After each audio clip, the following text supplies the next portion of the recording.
Border પર કોઈ મરે છે, જેમણે આઝાદી માટે શહીદી વહોરી છે, એ કોઈ ભાજપના નેતાઓ કે આરએસએસ ના લોકો નતા, એ ખેડૂતના પુત્ર હતા, આપણા જેવા લોકોના સામાન્ય પરિવારના યુવાઓ હતા, જેમણે શહીદી વહોરી આપણને આઝાદી અપાવી અને આજે બોર્ડર પર રહીને આપણા દેશની રક્ષા કરે છે।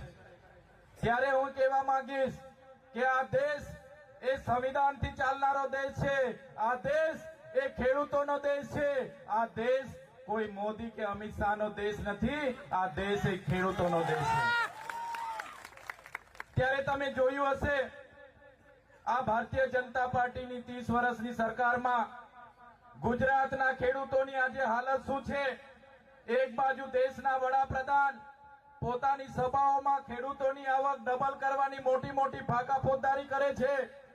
આત્મનિર્ભર બનાવવાની મોટી મોટી વાતો થાય છે, અને એમના ગુજરાતના મુખ્યમંત્રી ખેડૂતોને ઉત્થાન કરવાની મોટી મોટી વાતો કરે છે, પણ એ ભાજપ સરકારની નીતિઓ તમે જોઈ લો। આજે ખેડૂત દિવસે ને દિવસે દેવાના નીચે દબાતો જાય છે, આજે ખેડૂત દેવેદાર બને છે, આત્મહત્યા કરે છે, ખેડૂત આજે દયનીય હાલતમાં છે। ત્યારે તમે જોઈ લો ખેડૂત પોતાના પરિવાર સાથે આખું વર્ષ ખેતીમાં મહેનત કરે છે, એ વરસાદની પરવા કરતો નથી, ઠંડીની પરવા કરતો નથી, ગરમીની પરવા કરતો નથી, એને માવઠાનો માર પડે છે, લીલો દુકાળ નડે છે, સૂકો દુકાળ નડે છે, અને ત્યારબાદ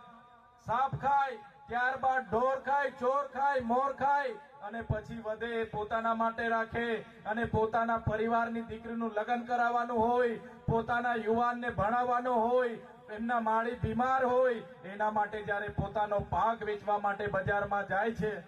ત્યારે પોતાના પાકની કિંમત નક્કી કરવા માટે પણ ખેડૂતને અધિકાર નથી। આ ગુજરાત સરકારની, આ ભાજપ સરકારની નીતિઓમાં તમે જોઈ લો